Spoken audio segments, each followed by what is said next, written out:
ओम शांति। 17 जुलाई 2025 के ईश्वरीय महावाक्य। पहले सुनते हैं मुरली के मुख्य पॉइंट्स।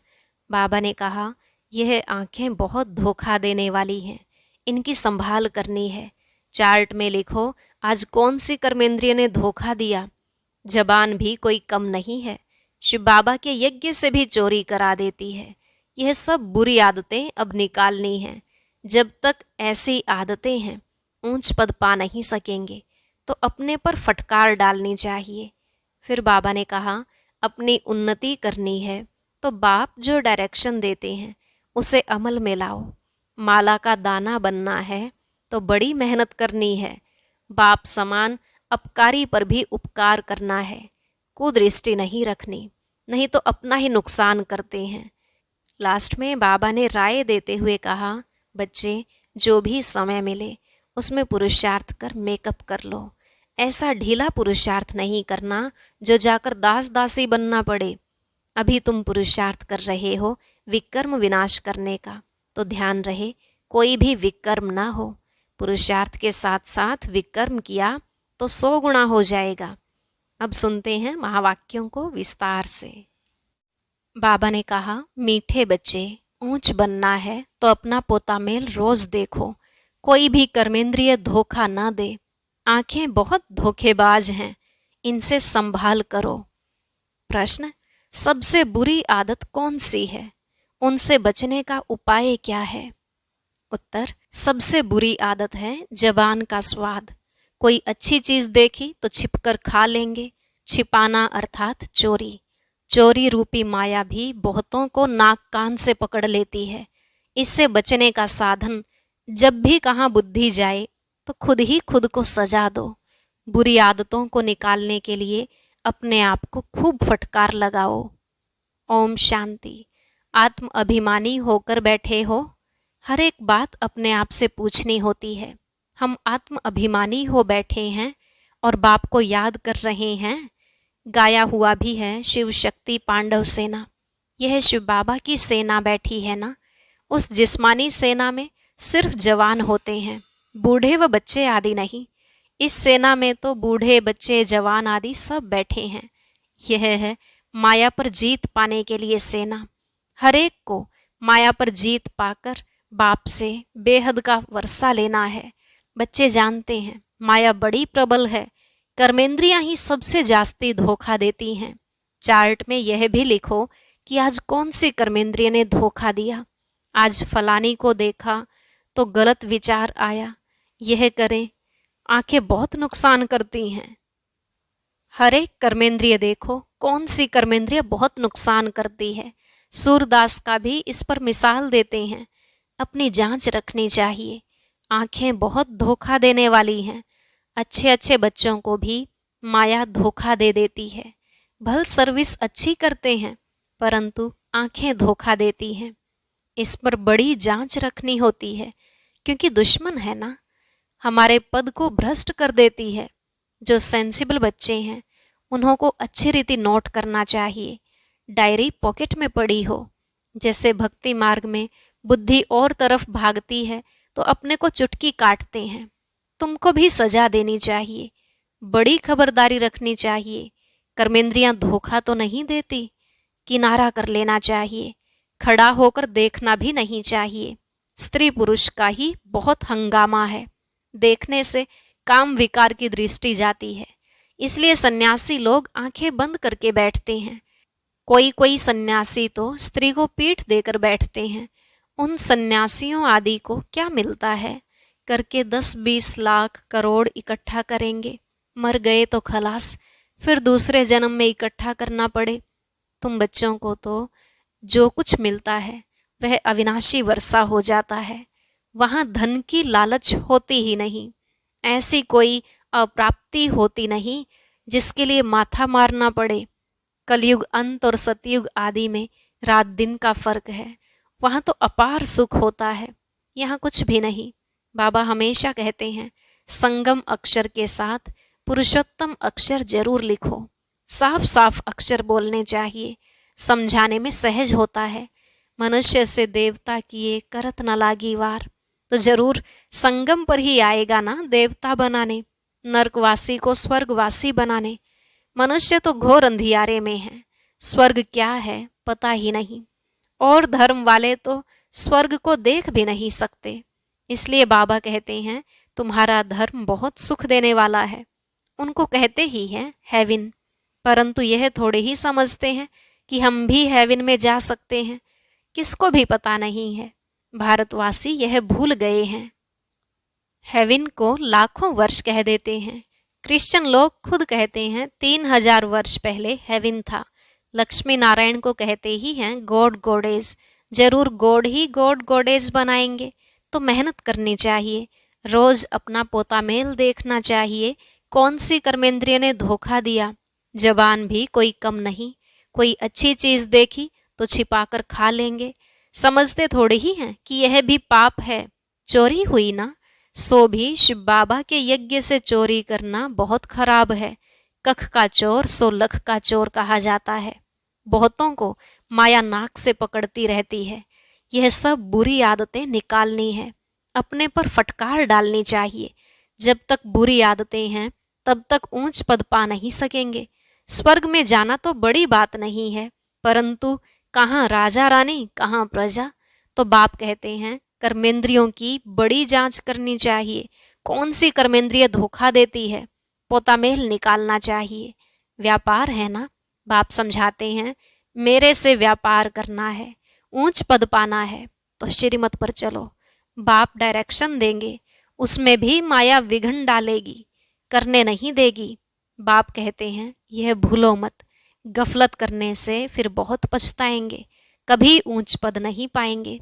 अभी तो खुशी से कहते हैं हम नर से नारायण बनेंगे, परंतु अपने से पूछते रहो कहाँ कर्मेंद्रियां धोखा तो नहीं देती हैं। अपनी उन्नति करनी है तो बाप जो डायरेक्शन देते हैं उसे अमल में लाओ। सारे दिन का पोता मेल देखो, भूलें तो बहुत होती रहती हैं, आंखें बड़ा धोखा देती हैं। तरस पड़ेगा इनको खिलाऊं सौगात दूं, अपना बहुत टाइम वेस्ट कर लेते हैं। माला का दाना बनने में बड़ी मेहनत है। 8 रत्न है मुख्य, 9 रत्न कहते हैं, एक तो बाबा, बाकी हैं 8। बाबा की निशानी तो चाहिए ना बीच में। कोई ग्रहचारी आदि आती है तो 9 रत्न की अंगूठी आदि पहनाते हैं। इतने ढेर पुरुषार्थ करने वालों से 8 निकलते हैं पास विद ऑनर्स। 8 रत्नों की बहुत महिमा है। देह अभिमान में आने से कर्मेंद्रियां बहुत धोखा देती हैं। भक्ति में भी चिंता रहती है ना, सिर पर पाप बहुत हैं। दान पुण्य करें तो पाप मिट जाएं। सतयुग में कोई चिंता की बात नहीं, क्योंकि वहां रावण राज्य ही नहीं। वहां भी ऐसी बातें हो फिर तो नर्क और स्वर्ग में कुछ फर्क ही न रहे। तुमको इतना ऊंच पद पाने के लिए भगवान बैठ पढ़ाते हैं। बाबा याद नहीं पड़ता है, अच्छा पढ़ाने वाला टीचर तो याद पड़े। अच्छा भला यह याद करो कि हमारा एक ही बाबा सतगुरु है। मनुष्यों ने आसुरी मत पर बाप का कितना तिरस्कार किया है। बाप अब सब पर उपकार करते हैं। तुम बच्चों को भी उपकार करना चाहिए, किसी पर भी अपकार नहीं, कुदृष्टि भी नहीं। अपना ही नुकसान करते हैं, वह वाइब्रेशन फिर दूसरों पर भी असर करता है। बाप कहते हैं बहुत बड़ी मंजिल है, रोज अपना पोता मेल देखो, कोई विकर्म तो नहीं बनाया। यह है ही विकर्मी दुनिया, विकर्मी संवत। विकर्माजीत देवताओं के संवत का कोई को पता नहीं। बाप समझाते हैं विकर्माजीत संवत को 5000 वर्ष हुए, फिर बाद में विकर्म संवत शुरू होता है। राजाएं भी विकर्म ही करते रहते हैं। तब बाप कहते हैं कर्म अकर्म विकर्म की गति मैं तुमको समझाता हूँ। रावण राज्य में तुम्हारे कर्म विकर्म बन जाते हैं, सतयुग में कर्म अकर्म होते हैं। विकर्म बनता नहीं, वहां विकार का नाम ही नहीं। यह ज्ञान का तीसरा नेत्र अभी तुमको मिला है। अभी तुम बच्चे बाप के द्वारा त्रिनेत्री त्रिकालदर्शी बने हो। मनुष्य कोई बना न सके, तुमको बनाने वाला है बाप। पहले जब आस्तिक हो तब त्रिनेत्री त्रिकालदर्शी बने। सारा ड्रामा का राज बुद्धि में है। मूल वतन, सूक्ष्म वतन, 84 का चक्र सब बुद्धि में है। फिर पीछे और धर्म आते हैं, वृद्धि को पाते रहते हैं। उन धर्म स्थापकों को गुरु नहीं कहेंगे। सर्व की सद्गति करने वाला सतगुरु एक ही है। बाकी वह कोई सद्गति करने थोड़े ही आते हैं, वह धर्म स्थापक हैं। क्राइस्ट को याद करने से सद्गति थोड़े ही होगी, विकर्म विनाश थोड़े ही होंगे, कुछ भी नहीं। उन सब को भक्ति की लाइन में कहा जाएगा। ज्ञान की लाइन में सिर्फ तुम हो, तुम पंडे हो, सबको शांति धाम सुख धाम का रास्ता बताते हो। बाप भी लिबरेटर गाइड है। उस बाप को याद करने से ही विकर्म विनाश होंगे। अभी तुम बच्चे अपने विकर्म विनाश करने का पुरुषार्थ कर रहे हो, तो तुम्हें ध्यान रखना है कि एक तरफ पुरुषार्थ, दूसरे तरफ विकर्म न होता रहे। पुरुषार्थ के साथ साथ विकर्म भी किया तो 100 गुना हो जाएगा। जितना हो सके उतना विकर्म न करो, नहीं तो एडिशन भी होगी, नाम भी बदनाम करेंगे। जबकि जानते हो भगवान हमको पढ़ाते हैं, तो फिर कोई विकर्म नहीं करना चाहिए। छोटी चोरी या बड़ी चोरी, पाप तो हो जाता है ना। यह आंखें बड़ा धोखा देती हैं। बाप बच्चों की चलन से समझ जाते हैं। कभी ख्याल भी न आए कि यह हमारी स्त्री है। हम ब्रह्मा कुमार कुमारी हैं, शिव बाबा के पोत्रे हैं। हमने बाबा से प्रतिज्ञा की है, राखी बांधी है, फिर आंखें क्यों धोखा देती हैं? याद के बल से कोई भी कर्मेंद्रियों के धोखे से छूट सकते हो। बड़ी मेहनत चाहिए। बाप के डायरेक्शन पर अमल कर चार्ट लिखो। स्त्री पुरुष भी आपस में यही बातें करो। हम तो बाबा से पूरा वर्षा लेंगे, टीचर से पूरा पढ़ेंगे। ऐसा टीचर कभी मिल न सके जो बेहद की नॉलेज दे। लक्ष्मी नारायण ही नहीं जानते तो उनके पिछाड़ी आने वाले कैसे जान सकते हैं? बाप कहते हैं, यह सृष्टि के आदि मध्य अंत का ज्ञान सिर्फ तुम जानते हो संगम पर। बाबा बहुत समझाते हैं, यह करो, ऐसे करो, फिर यहाँ से उठे तो खलास। यह नहीं समझते कि शिव बाबा हमको कहते हैं। हमेशा समझो शिव बाबा कहते हैं, इनका फोटो भी नहीं रखो। यह रथ तो लोन लिया है, यह भी पुरुषार्थी है। यह भी कहते हैं, मैं बाबा से वर्षा ले रहा हूँ। तुम्हारे इस दृश्य, यह भी स्टूडेंट लाइफ में है। आगे चल तुम्हारी महिमा होगी। अभी तो तुम पूज्य देवता बनने के लिए पढ़ते हो, फिर सतयुग में तुम देवता बनेंगे। यह सब बातें सिवाय बाप के कोई समझा ना सके। तकदीर में नहीं है तो संशय उठता है। शिव बाबा कैसे आकर पढ़ाएंगे? मैं नहीं मानता। मानते नहीं तो फिर शिव बाबा को याद भी कैसे करेंगे? विकर्म विनाश हो नहीं सकेंगे। यह सारी नंबरवार राजधानी स्थापन हो रही है। दास दासियां भी तो चाहिए ना। राजाओं को दासियां भी दहेज में मिलती हैं। यहाँ ही इतनी दासियां रखते हैं तो सतयुग में कितनी होंगी? ऐसा थोड़ी ही ढीला पुरुषार्थ करना चाहिए जो दास दासी जाकर बने। बाबा से पूछ सकते हो, बाबा अभी मर जाएं तो क्या पद मिलेगा? बाबा झट बता देंगे, अपना पोता मेल आप ही देखो। अंत में नंबरवार कर्मातीत अवस्था हो जानी है। यह है सच्ची कमाई। उस कमाई में रात दिन कितना बिजी रहते हैं। सट्टे वाले जो होते हैं वह एक हाथ से खाना खाते हैं, दूसरे हाथ से फोन पर कारोबार चलाते रहते हैं। अब बताओ, ऐसे आदमी ज्ञान में चल सकेंगे? कहते हैं हमको फुर्सत नहीं। अरे सच्ची राजाई मिलती है। बाप को सिर्फ याद करो तो विकर्म विनाश होंगे। अष्ट देवता आदि को भी याद करते हैं ना, उनकी याद से तो कुछ भी मिलता नहीं। बाबा बार बार हर एक बात पर समझाते रहते हैं, जो फिर ऐसे कोई ना कहे कि फलानी बात पर तो समझाया नहीं। तुम बच्चों को पैगाम भी सबको देना है। एरोप्लेन से भी पर्चे गिराने लिए कोशिश करनी चाहिए। उसमें लिखो, शिव बाबा ऐसे कहते हैं। ब्रह्मा भी शिव बाबा का बच्चा है। प्रजापिता है तो वह भी बाप, यह भी बाप। शिव बाबा कहने से भी बहुत बच्चों को प्रेम के आंसू आ जाते हैं। कभी देखा भी नहीं है। लिखते हैं, बाबा कब आकर आपसे मिलेंगे? बाबा बंधन से छुड़ाओ। बहुतों को बाबा का, फिर प्रिंस का भी साक्षात्कार होता है। आगे चल बहुतों को साक्षात्कार होंगे। फिर भी पुरुषार्थ तो करना पड़े।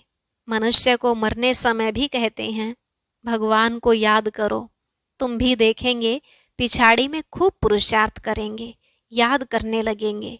बाप राय देते हैं, बच्चे जो समय मिले उसमें पुरुषार्थ कर मेकअप कर लो। बाप की याद में रहे विकर्म विनाश करो तो पीछे आते भी आगे जा सकते हो। जैसे ट्रेन लेट होती है तो मेकअप कर लेते हैं ना, तुमको भी यहाँ समय मिलता है तो मेकअप कर लो, यहाँ आकर कमाई करने लग जाओ। बाबा राय भी देते हैं, ऐसे ऐसे करो, अपना कल्याण करो, बाप की श्रीमत पर चलो, एरोप्लेन से पर्चे गिराओ। जो मनुष्य समझें कि यह तो बरोबर ठीक पैगाम देते रहते हैं। भारत कितना बड़ा है, सबको मालूम पड़ना चाहिए, जो फिर ऐसे न कहें कि बाबा हमको तो पता ही नहीं पड़ा। अच्छा, मीठे मीठे सिकिलधे बच्चों प्रति माता पिता बाप दादा का याद प्यार और गुड मॉर्निंग। रूहानी बाप की रूहानी बच्चों को नमस्ते। रूहानी बच्चों की रूहानी बाप दादा को नमस्ते नमस्ते, गुड मॉर्निंग, शुक्रिया बाबा शुक्रिया। धारणा के लिए मुख्य सार। पहला पॉइंट, सेंसिबल बन अपनी जांच करनी है कि आंखें धोखा तो नहीं देती हैं। कोई भी कर्मेंद्रिय के वश हो उल्टा कर्म नहीं करना है। याद के बल से कर्मेंद्रियों के धोखे से छूटना है। दूसरा, इस सच्ची कमाई के लिए समय निकालना है। पीछे आते भी पुरुषार्थ से मेकअप कर लेना है। यह विकर्म विनाश करने का समय है, इसलिए कोई भी विकर्म नहीं करना है। आज का वरदान, बालक सो मालिक के पाठ द्वारा निरहंकारी और निराकारी भव। बालक सो मालिक के पाठ द्वारा निरहंकारी और निराकारी भव। बाबा ने कहा, बालक बनना अर्थात हद के जीवन का परिवर्तन होना। कोई कितने भी बड़े देश का मालिक हो, धन व परिवार का मालिक हो, लेकिन बाप के आगे सब बालक हैं।